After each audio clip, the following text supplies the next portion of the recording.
The first time I met him, I was like super overwhelmed. He's such a smart and intelligent mind. I've just come here to learn things. Do things like swimming, jumping, climbing. So what is the whole purpose of going fast? As I get faster and faster, I become absolutely cool. But Sadhguru, I really want to know, what do you do to unwind? I don't wind up, first of all. There are millions of people following us. You think there's some sort of responsibility towards us on Just stay loyal to one thing, that your wonderfulness is not compromised for any damn thing.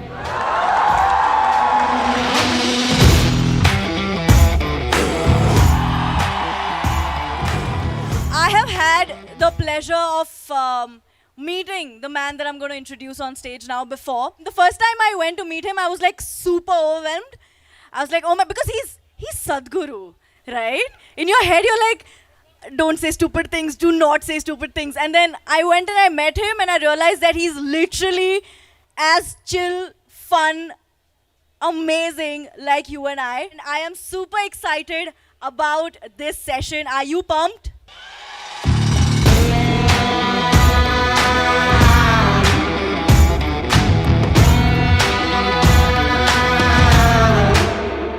Awesome. So on this discussion, I have, it's not just me.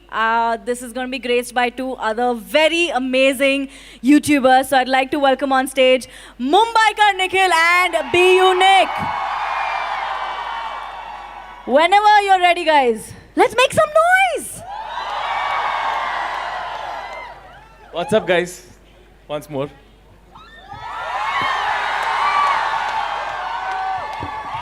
What's up, machas? So, fun story time. Nikunj forgot to pack an outfit for today. As always. And we told him that we are dressing up, so you should dress up. So he's the only one dressed up now. I thought it was fun in my head. Sorry about that. I am with him. You would no, but yes, you yes. look very That was the joke, dude. That True, was the plan. Fine, whatever. I'll let that pass. Anyway, so this is happening.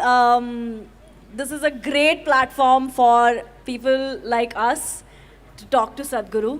I have had this pleasure before, and I remember the 1 hour that I spent talking to you was the calmest hour I've had in the longest time. And I just didn't know that you could feel like that, you know, when you're talking to somebody. So to begin with, obviously, we have questions. All of us, we are a generation of questions. We always have them. We're always asking. No, we asked questions before you. Oh, great. So then we're taking that forward. Yeah. That's perfect. I have 3 questions primarily. So the first one is, I'm going to jump right into it.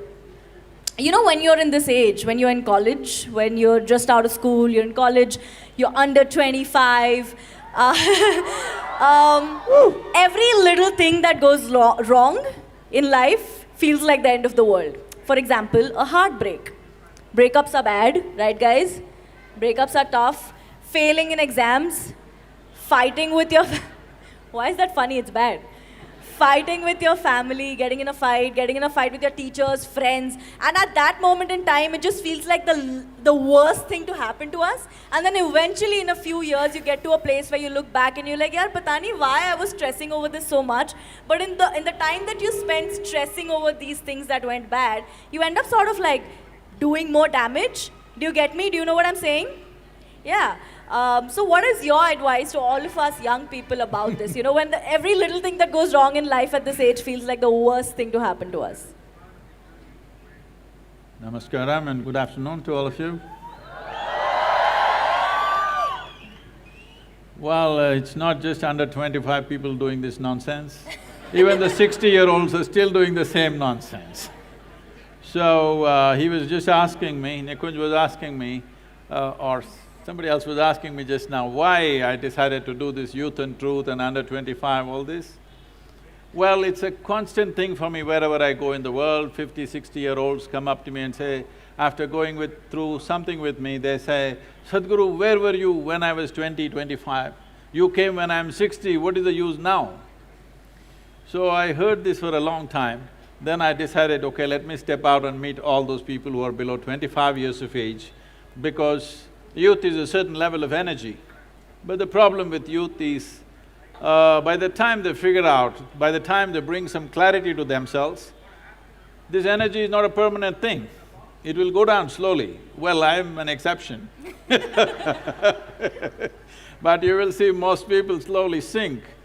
But before the energies go down, if you had clarity, this would fire you in the right way. So it's like you're in a room, you can't figure out which is the door. If you had a lot of energy, you would break your head. So I thought this should happen to people as early as possible, so that's why. But what advice would you give them?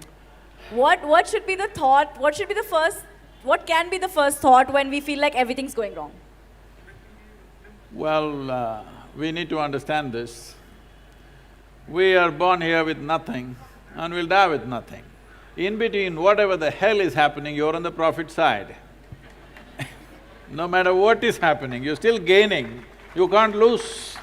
And anyway, life is not like your school or college. No matter which way you live, everybody shall pass, so what's the problem? You didn't get it? What? Sorry, I missed that. I missed that. Yeah, I was like, what? I said, everybody shall pass, they didn't get it, I said. Sir, ऊपर जाएंगे. Nobody is detained, I'm saying, because you lived not the right way, somebody gets detained, no such thing, everybody shall pass, so just the most important thing is you live, and to live totally. Living totally does not mean party 7 days of the week. Living totally means every dimension that is there for a human being to explore must happen. It's very important. I have a question for you. Does one get less creative as they age? And if yes, why? Not me. Most of the people. So I Most think of the people. being creative versus getting experience, that's what I feel. As they age, the family, children, problems, solution, office, money. If there are problems, you could drop them, but can you live without them? Of course not, but So- creativity. So the thing is, see people, one fundamental problem is we have created an education system where you're misunderstanding memory and information as intelligence. This is the biggest mistake we've made. This is the reason why someone who is growing up in a city looks smarter than somebody who's in the village, simply because of information. Information is not intelligence. Anyway, all these people who have some information in their head and they think they're very intelligent are going to be seriously disappointed because machine learning is coming. There will be… if you are a PhD in something, your phone will know more than the PhD. So, this pretense of having memory, pretending that memory is intelligence, has to go. Now, young and old is just a question of the burden of memory that you carry. You don't know how to carry your memory. See, we must understand this. People are not suffering their life. They are suffering two most fantastic faculties that we have, that only we have, no other creature on this planet has. One is a vivid sense of memory and a fantastic sense of imagination. So, this is all people are suffering. What happened 10 days ago, you're suffering. What may happen day after tomorrow, you already suffer. You are not suffering life, you are suffering your memory and your intelligence. When are you going to learn to handle this? Is 25 too early, you think? No. You must figure it out as quickly as possible, how to handle my memory and my imagination to my benefit. If you don't know this, 25 or 55 or 65, you will be still the same. Because 60-year-old people think they have a right to worry themselves to death. You don't have to worry yourself to death, death will anyway come. I'm saying there's no need to work for it. I'm sorry, I'm just going to budge in here. You've said that, death is going to come. No, I didn't say that, it comes anyway. It comes anyway. That's like that. It's just It's going to that- come I'm not saying you said so it's coming, but it's going to come anyway. Just that most people think other people die. No, you and me will die. But then, is that the thought you have when you are speeding in a car at Siachen? Or On a bike, actually. On a bike, sorry, On a not in a bike. car. When you are being the rider that you are, standing on your bike and you are going through like snow-clad, hilly, dangerous regions. What is the thought in your mind? I want to know that. Oh, generally I have no thought in my mind. This is a very important thing, that people think thought is a big thing. Thought is not the biggest thing in your life. Thought is just recycling of the data that you already have, nothing new happens in it. So if you want to recycle your trash can, you can go on doing it, but the important thing about life is you have enhanced your sense of perception, that constantly you're drinking more life. No, I mean not the other things, okay? I mean life. You're drinking in more life all the time, so where is the room for thought? So about speed, speed is not for me, people think, is it your adrenaline? I have no adrenaline. Actually, as I get faster and faster, I become absolutely cool. And my right leg is always heavy when I sit in a car, so… Oh my God. The speed is not about adrenaline, speed is about competence. If there is no competence, it's just adrenaline, you may kill yourself or somebody else. It's very important, it is a question of competence. So, is death on your mind? This is one thing I have done to myself, not for a moment I ever forget that I am mortal. I always know I could fall dead right now. Because of this, if you know that it's a brief amount of time that you have in this world, you would live totally, isn't it? A whole lot of people think they're immortal, that's their only problem. That's why they're postponing their joy and their wonderful nature to tomorrow. They think they can do it tomorrow. So if there's no adrenaline when you're driving fast or riding fast, what is the main purpose of going fast? As a human being, we do things like swimming, jumping, climbing, because we love the drug which is being produced inside our head, right? No. So what is the whole purpose of going fast? The whole purpose of going fast is just this. There is something in a human being, ultimately in this world, in human society, among the monkeys, among the lizards, among everybody, ultimately the only thing that is valued is competence in their world, wherever they are. So, like driving at a certain speed through difficult terrain is more a test of yourself. Whether you can do it or not is the question. And just to get to that edge all the time, if you get adrenaline, you will not go very far because your competence will go away. What do you enjoy when you drive fast? I don't enjoy anything in particular, I just made sure all the time I'm joyful, I do whatever the hell I can. Do you see what I meant by, he's so chill in life, I thought I'm hot. You're hot, pretty much. Listen, I'll give him that in that outfit, I'm gonna give him that. But in life, I feel like being hot-headed is not something you are, you're more chill. You're more my getting old goals. Huh? This is my getting old goals. Getting old goals. And as hot. And as chill as possible. Everyone has a different adrenaline, that's what I'm saying. The reason that I drive fast… This is a very generational thing. When we were growing up, if we saw something really nice, we saw, oh man, it's hot. Now you're saying it's cool. I think it's because of global warming maybe. Everything else is hot. I was saying like the reason I drive fast and is not to get adrenaline rush, is so that I can get on time and get the Dombivli local, bro. So everyone has a different reason of getting… City boy, Sadhguru, my second question for you would be, on a more funner side, since we're taking it our stride. We know that when you were a child, you were a very quiet child. You didn't speak much, but your teachers say that they looked at you and they knew you were always up to some mischief. Also, there's a lot of very… Most of the time they didn't see me because I was not in the class. Whenever they did. Whenever they did. Probably in the canteen, like. In the canteen or wherever it was. So how were you… I went much further. Yes, we would like to know about how further that was. Oh. We want to hear a story from them. We would love to know that. Just yesterday, two of my teachers who were in high school, in the demonstration school in Mysore, the regional school of education, they came to visit our yoga center. So now they were all overwhelmed seeing the center and the work that's happening.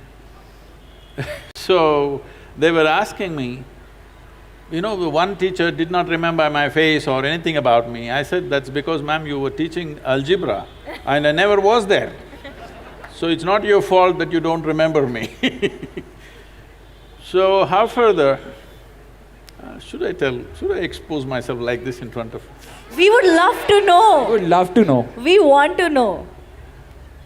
See, for me, I found everything…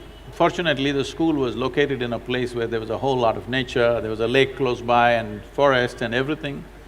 So for me, I got so engaged with those things. If you want to know my first venture, they put me to school at the age of 3.5. I was 3.5 years old and they put me to school because I was kind of spilling out of the house a bit. So this maid holds me by the hand and takes me and leaves me in the school. I kind of, after a few days, I resisted that she can't hold my hand and take me to the class. So I made a deal with her, you have to leave me near the gate. So she left me at the gate and of course, I did not go into the school. I found the Grand Canyon, really. And I explored life and it was so fantastic. Over 3 months passed like this and somehow they discovered I have not been going to school for 3.5 months. But the worst thing they did was, when I came home, they were all accusing me, you have been playing in the gutter. They reduced a Grand Canyon into a gutter. So in my experience, it was like a Grand Canyon. I collected a whole lot of species. Maybe, I don't know, I was working for a biology PhD or something, but they made all that into trash and said you are playing in the gutter. I thought I was the youngest guy to bunk, like I bunked school in 6th standard, but then no comparison. 3.5 years old, no one can beat that. Also, speaking of schooling and parents and careers, you know, right now, we're in an age where there's so many different offbeat careers coming up. As YouTubers, we get this question all the time, you know, how did you talk to your parents about it? How do we convince our parents about this really new career that we have? I want to ask you, you know, if you had to convince your parents and tell them that this is what you…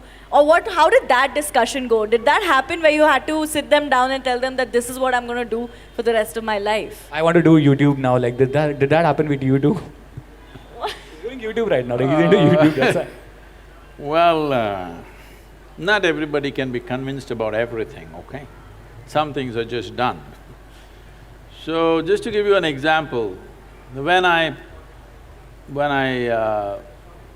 passed my 12th standard, at that time it was called PUC.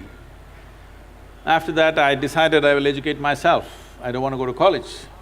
This is a family where everybody is educated. Not going to college is like sacrilege. At least today, there is a little more flexibility. Those days, it's like if you don't go to college, you're finished.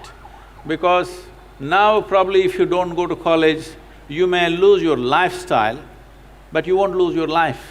That was a generation, if you don't go to college, you lost your life, you're on the street, that's about it. So they were terrified of this. My father being a physician, he was just freaked about it. He is a very studious man, all his life, first, second, third in everything that he has done. So he couldn't believe this, that I want to educate myself. So I did one thing. And because of this, suddenly everybody thought I'm become some kind of an enemy. And they were not even talking to me properly. I did one thing. I was just to tell you, I was such a big eater. I would eat 10 times, more, at least 10 times of what I eat today. But I never was putting on weight or anything because my level of physical activity was such. I could just run up a coconut tree, I was made like that. So I was every day cycling about 50, 60 kilometers, swimming in the Kaveri and going back like this, so eating this. I decided to go to the Mysore University library. Every day when they open at 9, I went, 8 in the evening they close. That entire time, I sat there, read all kinds of stuff. From Homer to popular mechanics, to National Geographic, to literature, to geography, this, that, whatever. Whatever came my way, every day for 1 year, I read like this, just all kinds of things. But the most important thing for me was, though I was such a huge eater at that time, this 1 year I went without a meal. Morning I ate as much as I could, breakfast at home, and I went there and sat there the entire day without a meal, which was a huge achievement for me, because without food I could stay. This kind of expanded my way of looking at life. But family drama started, my mother started crying. When the next academic year comes, go to college, go to college, go to college. Then I said, if I must go to college, I'll go for literature. My father said, what will you do reading poetry? You must become a doctor. He has seat ready for me in the medical college, everything. I said, no. Then they said, okay, at least do engineering. Then I said, see, Please do engineering. if I say I don't want to be a doctor, if you told me become a veterinary doctor, Ayurvedic doctor, at least a witch doctor, I would look at it. If I say no doctor, you say engineer, I'm not going to listen to this. Your problem is society, your problem is not me. So I just went for literature, and these 3 years, I went there in the beginning and they all had ready-made notes, the teachers, they would read, and everybody writing down. Those days fountain pens, kara kara kara kara, it makes noise, it just irritated me. I said, I don't want to listen to this kara kara noise. I gave them a suggestion, if you give that notes wherever you got it, we will photocopy it and give it back to you. We don't have to come, you don't have to come. Then if I'm there, I'll ask 100 questions. So they didn't like it, then I made a deal with all the teachers that they'll give me attendance. That was my only concern. So once a month I went to college just to check if they're keeping their part of the deal. My life is so similar, yeah. So I explored the geography of Mysore district in such a way, every village track, every hill that is there, every little bird nest, whatever is there, everything I paid attention, just wandering aimlessly. But today, like when I went for the Rally for Rivers board where all the top experts are there, some questions came up when I just telling them casually, they said, Sadhguru, how do you know all this? I said, what was aimless wandering? Where I paid absolute attention to everything, from a worm to an insect to anything and everything I paid attention. Now it's become formidable knowledge. I never intended to learn anything, I just paid attention because it was life. And this is all it takes. We have come here to live. There is no other damn purpose. Those of them who want to go to heaven can go today. Why are they postponing? If it's such a great place, I don't see why you should postpone it, isn't it so? This is very important for the youth. If anybody says there is a better place than this earth, it is a crime. It's because of that we have destroyed so many things here.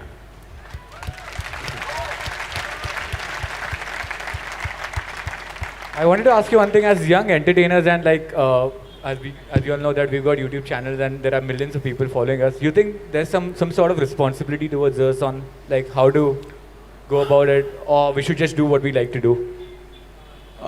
What is it that you would like to do? Let's look at that first. See, essentially everybody is doing whatever they're doing, mainly because they think in some way it enhances their life, it brings pleasure to them, it makes you wonderful. Have you been… certain moments of your life, I'm sure you've been absolutely wonderful to yourself and to everybody around you, isn't it so? All you have to do is just be loyal to that one thing, that you're always wonderful. That's all. The rest of it will naturally happen according to your intelligence and capability. What has to happen will happen. You just be absolute loyalty to your own wonderfulness. This is like, it once happened, there was a man called Shankaran Pillai who was running a pet shop. And someone came and they wanted to buy a dog. There was a reasonably grown-up dog, a golden retriever. He said, I would like to take the dog, how much is it? He said, 25,000 rupees. I said, come on, for a full-grown dog, 25,000, why? He said, it's too wonderful. He said, yes, it's a wonderful dog, but 25,000, that's the price. So he paid the money, he petted the dog was very friendly. Then he was just about to leave, he asked, but is this dog loyal? Shankaran Pillai said, absolutely loyal. I sold him 12 times, within hours he's back. So no matter what is happening, just stay loyal to one thing, that your wonderfulness is not compromised for any damn thing. It's important. So the moral is you should be loyal and you should be unique.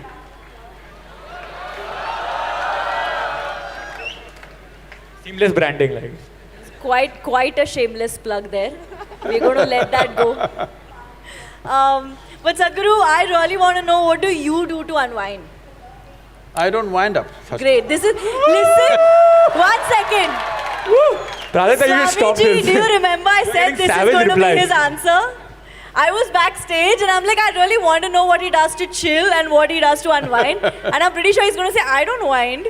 But no, for real though, other than we know that there's a fun side to you, your sense of humor is great, you have all these cool cars and bikes and all of that. So it's just there.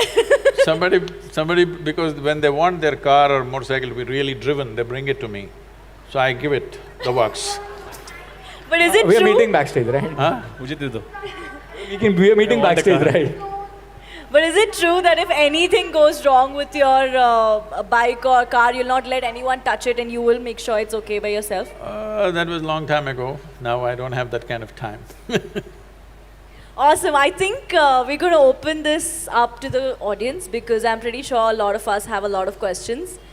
So we'll go one by one. Do we have a mic in the audience though? Perfect. Okay, hello Sadhguru. I wanted to know what is the one major difference you see between the youth of your time, like when you were young, you're still young but literal senses, and the youth of this generation, like what's one major difference, and what's that one quality you would want of that youth to be imbibed in this generation? If you ask me what's the major difference, what I saw… This is the difference. what I saw going around meeting a lot of youth of today is, during our time, we were always thinking about what we can do for this nation, what we can do for this world, how to cause a revolution about something. Always the debates and discussions were around that. But today, most youth are only talking about their own personal aspirations, which was quite… I don't know, it's amusing and also little alarming sometimes. But at the same time, it is largely because of the economic comfort you have today, which was not there at that time. That's the main reason. So if… because in this country, we're still not one nation, all right? There are people who are living in the highest level of comforts and well-beings, there are people who are somewhere in between. At least you can easily make this country into 5 layers of existence, literally. Just now, I was in Trichy this morning and I was talking to the farmers. If you look at their condition, it's a large congregation of farmers in Tamil Nadu. If you look at them and if I look at you, this is a different world altogether. It's not the same world. So because it's like this, still there are parts of India which needs some revolutionary action. There are parts of India where personal aspiration is good enough. I think it's important that there's a part of you which constantly thinks about how to cause some kind of a major difference to the larger populations. This must be there in our minds, it's important. All right, we've got time for 2 more questions, I think. And I'm not going to choose, I'm not going to be the villain here. Akshay? Hi, Jova's here. Hey guys.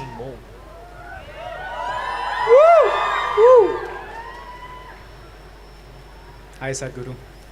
So I have to say, I really appreciate how much of a healthy mind it seems that you have.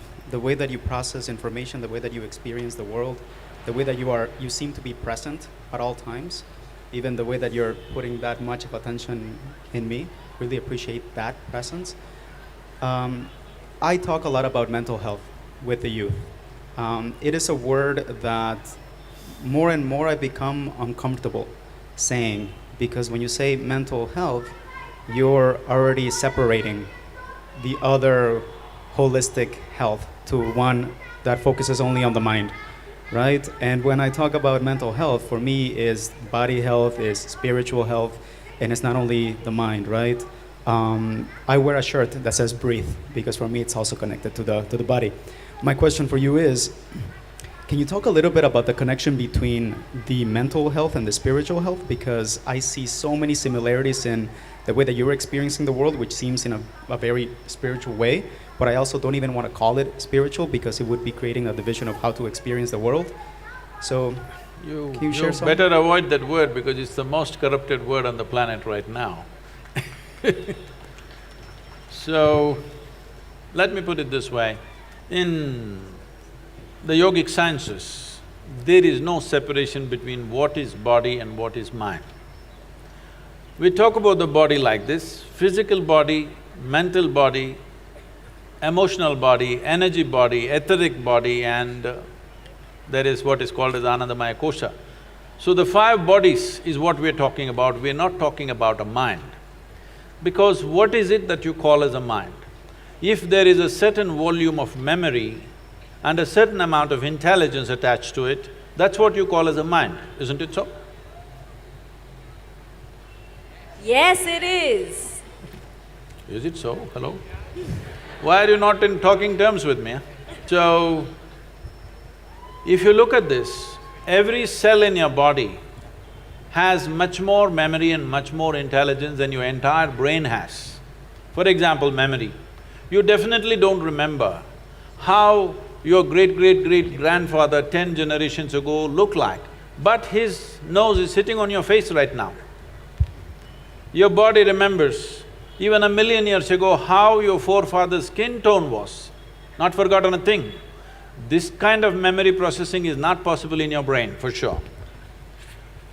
And when it comes to intelligence, what is happening in a single molecule of DNA is so complex, your whole brain is not good enough to figure that process. So both in terms of memory and intelligence is a lot more all across this body than just here. This has become important mainly because we have kind of taken education straight out of European culture and put it here. In the European culture, thought became very important because they went through about 300 to 400 years of very dogmatic religious practices, that anybody who thinks something different was dead. So, they broke away from that about 150 years ago, which they called as Renaissance, which was a big breakthrough for them, that they could think for themselves. Otherwise, everything that you need to say is already said in one book. If you say one more thing, you're dead. This was the culture. So they made thought, human thought, into a very big thing. But you understand this, whatever kind of thought you have is only from the limited data that's coming, that's already stored in your mind, isn't it so? With this limited data, you may make permutations and combinations of it, but nothing new will ever happen. So, when we say mind or manas, we are looking at a dimension as memory as a separate silo, which is all across the body. There's more memory in every cell in the body than here. And we are looking at intelligence as chitta, as something totally different. So to keep these two things separate is most important. It is only your memory which gets corrupted. It's in your memory that you go sick. You cannot go sick in your intelligence. If I speak this, people will become very… they think it's not compassionate to say these words, but I want you to understand this. This is because we have gotten trapped in our own memory bubble, that this memory can go corrupt. What happened 10 years ago, it can rot in your mind and become something very big after some time and cause this. Well, people always will argue, but there is a chemical process. Yes, this is the most sophisticated chemical factory on the planet. The question is only, are you a great CEO or a lousy CEO? There is a way that you can keep your chemistry the way you want. Just look at my eyes and say, I'm always stoned. Yeah. Never touched a substance, always stoned, and I can calibrate how intoxicated I want to be or how less I want to be any moment. This is not something… See, the important thing is this. The question is not about intoxication being good or bad. The problem is it takes away your faculties. That is a problem. So as we looked at it earlier, one of the most important thing for a human being is that our actions are successful. Whether you're driving or riding or doing something, if you throw a ball, it must go where you want, otherwise you feel not good, because the purpose of human action is success. So if success has to happen, your body and your mind must take instructions from you. So with alcohol, drug, the problem is your body and your mind won't take instructions from you, that's the whole problem. So we are not against intoxication, we are against you becoming incompetent, that's the important thing. So we can show you a way that you can simply sit here and totally stoned out, without anything from outside. You want to tone it down this moment, you can just tone it down and do what you want. Absolutely no impact on the system. This is not just talk like that, there's a whole lot of research on this. Scientists have found that there are millions of cannabis receptors in your brain. Why is it there? Because your body is supposed to produce it, you're not supposed to smoke. You're supposed to produce it in your system. And the Israeli scientists who researched this extensively called that dimension of chemistry in us as Anandamaya, because he did not find any appropriate word. He searched the Indian scriptures and found the word Ananda and called it Anandamaya, that if you want, you can just be blissed out right now. So if you are blissed out, will you get crazy, I'm asking? Well, others think crazy, other people may think you're crazy because you're always blissed out, that's their problem, they're the ones who are crazy. Because they've lost their bliss, even the little joy that they had as children, that also they've lost. They're carrying such a grave face as if they're practicing their last posture in their life. Yes, I'm telling you, you don't have to practice, it'll naturally come. When you die, you get the posture. You don't have to practice out all the time on the street So, mental health, looking at it separately is not the best way to do it. You must look at the physical, chemical balance within the system. If this one thing you manage, being physically well, mentally well is a natural consequence. The problem with the whole kind of education we have is, we want the consequence without the process. You don't bother about the consequence, you handle the process right, the consequence will happen. Now you want… mangoes are coming already there in Bangalore? Not yet, not yet. Not yet. Mango is sweet, everybody likes to eat it, but nobody is interested in the tree. If you nurture the tree, mangoes will fall on your head, you don't have to dream about mangoes, anyway it'll come. Instead of nurturing the tree, people dream about mangoes. This is called as being goal-oriented. In yoga we say, if you're goal-oriented, you have one eye on the goal.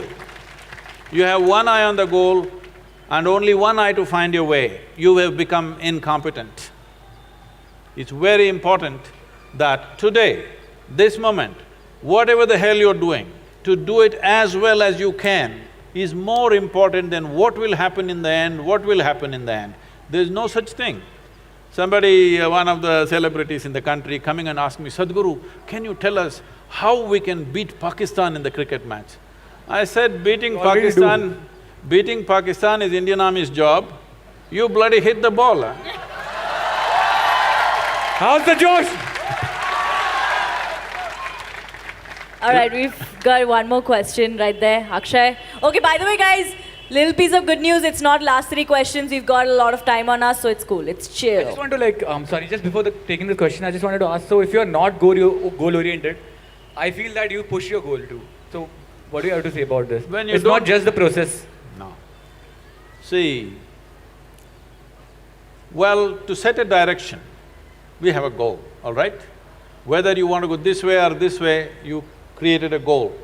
But that's all the job is. Once the goal has set the direction, it is a question of efficiency of walking or riding or driving or whatever the means of going there, isn't it?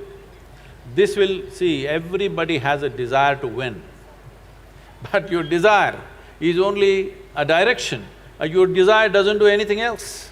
A desire sets you in a certain way. Desire doesn't get you to win. Every fool wants to win, but only those who play well will win, isn't it? I want to ask you one thing, what makes us a human being? You said we can get stoned whenever we want to, so what makes us a human being? And you think greed… I thought you were already born a human being. No, what makes you a human? That's science. What makes you a human being? You know, not the organs. Talking about what is the whole purpose. Does greed plays an important role in the evolution of a human being? And if we see the life so easily, like, you know, if you want to get stoned, so easy. Oh, No, I'm not talking about getting stoned as No, becoming… No, this is important. See, because till now you have understood the word stoned as sitting in some place like this, like a dead chicken. No, I'm asking. That's why Nikhil is not taking off his glares actually. Yeah, stoned. I'm talking about… I have mastered that technique also, by the way. That's why. I'm talking about being stoned means you are in a state where no matter what is the nature of activity you're doing, with who you are, what is the result happening or not happening, you're still on. All the time you're on because you're stoned, otherwise you would be affected. But right now people's idea of being stoned is sit in a corner like a dead chicken. That's not my idea of being stoned. You're hugely empowered because you're intoxicated. So what is the purpose? Purpose. You want to know?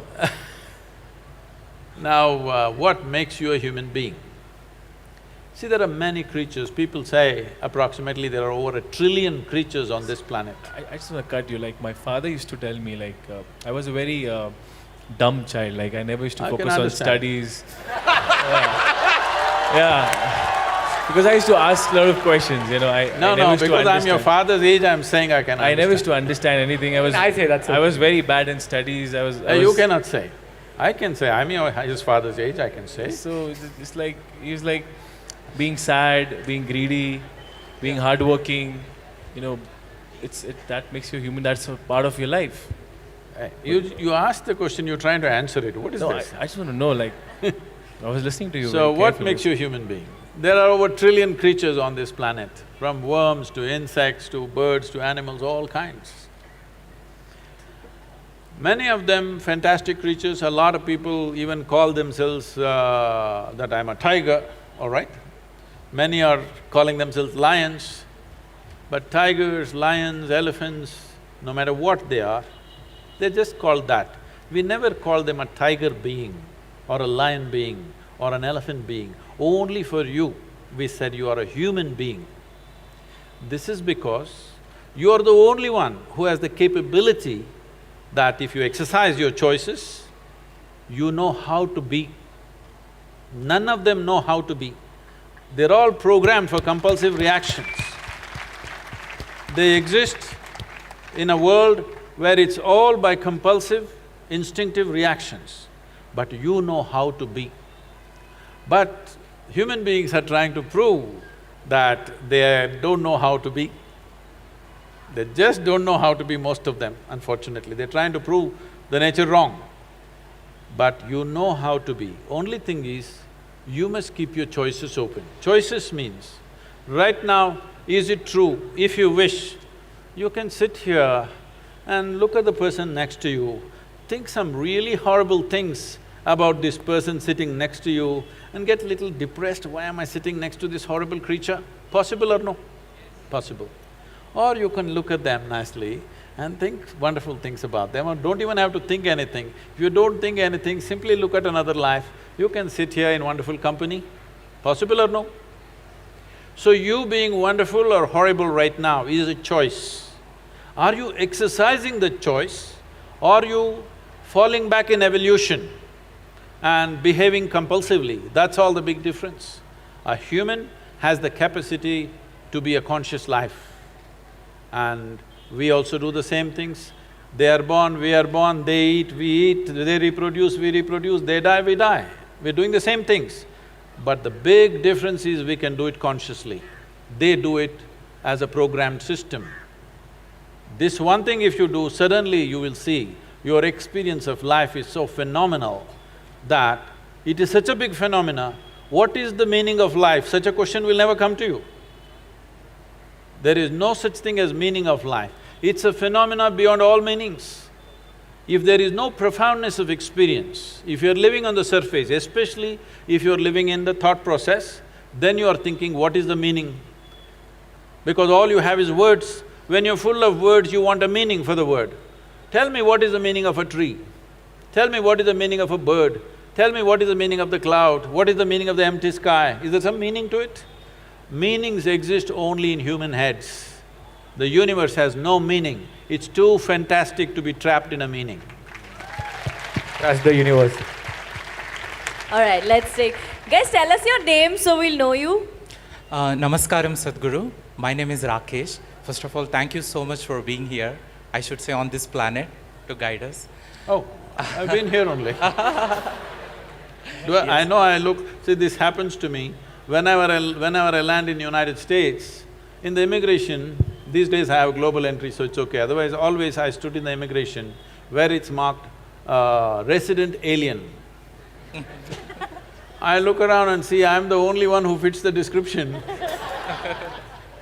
You are Sadhguru. I actually here only. Yes. Sadhguru, my question is… If you can hold it. Yes. I know you want to speak from your heart, but it works better this way. Okay.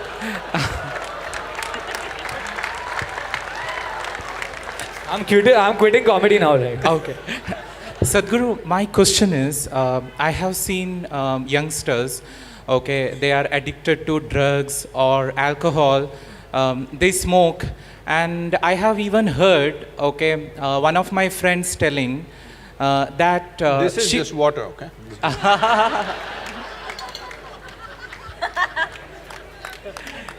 Yes.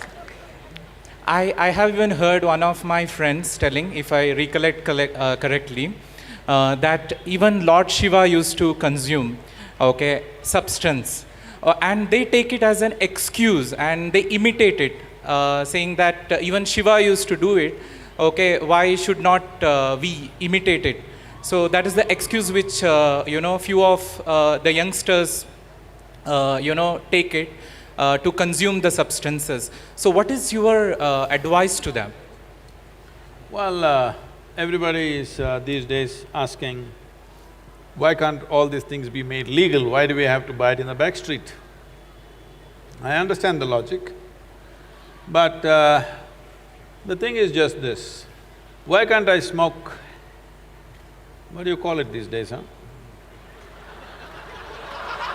Okay, why can't I smoke up? This is what it's called? I got you. Why can't I smoke up and go to my college? The thing is just this, you can. Only thing is, suppose you want to get on a plane, your pilot comes smoked up. Would you like to go on that plane? Or let's say you need a surgery, your surgeon comes smoked up. Or your cricket team goes to Australia and it's smoked up. You like it? No. They will become a test. So, this is all the question is. The question is just this, do you want to live or do you want to avoid life? You know, you just asked us what it's called these days. I want to know what it was called back then. What was called? You just asked us what Smoking it is up. called these days. I want to know what it was called back then. They used to say doped up. Doped up.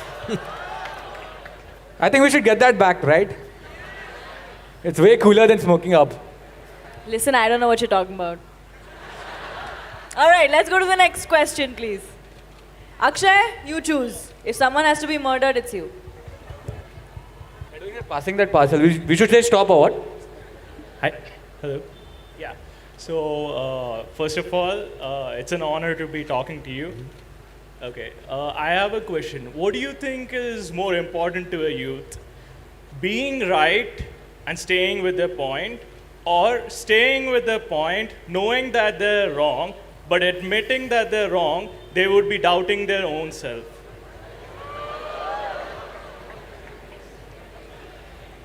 It's not a tough क्या था question. क्या था? She's asking if you're smoked up.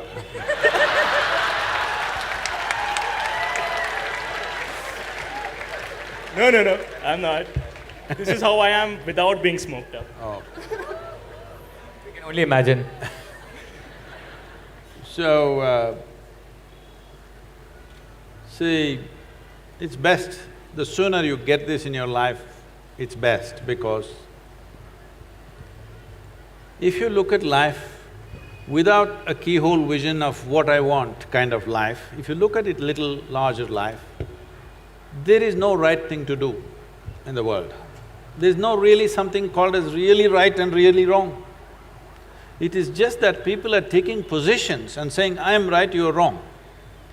If you go in terms of, in any situation with people, if you talk about who is right and who is wrong, of course I am right and you're wrong.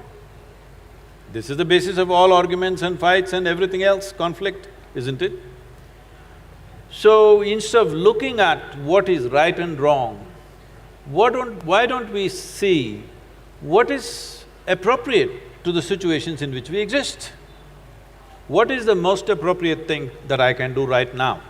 What would be best for me and everything around me? That's what I do. This may not be the right thing. If you want to take examples like this, in Tamil Nadu, traditionally, they have this, a real man. A real man means, is called Ayira Aane Konnavanu. That means one who has slain 1,000 elephants, he is the real man. Well, Veerappan got half the way, but we shot him dead as a criminal. So I'm saying, those were times when elephants were just in such numbers. If people had to live to protect them, a man would go not with a Magnum 400, but with a sword or a spear and kill the elephant. That guy was a big hero because he killed the elephant. But today, if you kill the elephant, you know where you're going. So, the question is not about what is right and wrong. The question is, what we are doing, is it appropriate to the situations and the times in which we exist? Above all, see, people are always talking about integrity as good versus bad, right versus wrong, morals, ethics, values. On camera, I'm telling you, I have no morality. For me, my integrity comes from my humanity, not from my morality. Because morally correct people are doing the most horrible things on the planet. People who think they're morally correct, they do the most horrible things on the planet, to each other, human beings, and to larger groups, all kinds of things. If you don't let your humanity sleep, well, when you say humanity, the important thing is this, because you asked what makes you a human being.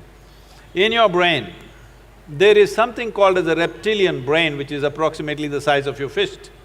What is the rest of it? That is the cerebral cortex. So the fundamental difference is this, the reptilian brain always wants to set up boundaries. In Bangalore city, are the dogs peeing all over the place? Are they? Hello? I'm just asking, is life still working? So he's peeing all over the place not because he has a urinary problem or something. He is building a pea kingdom. He's setting his boundary all the time. This is his nature. He cannot think beyond that. He has to set his territory, he has to set his kingdom. The most fantastic thing about the human being is, we can use another dimension of intelligence which has happened only to us on this planet, that we can think beyond our boundaries, we can live without boundaries within ourselves.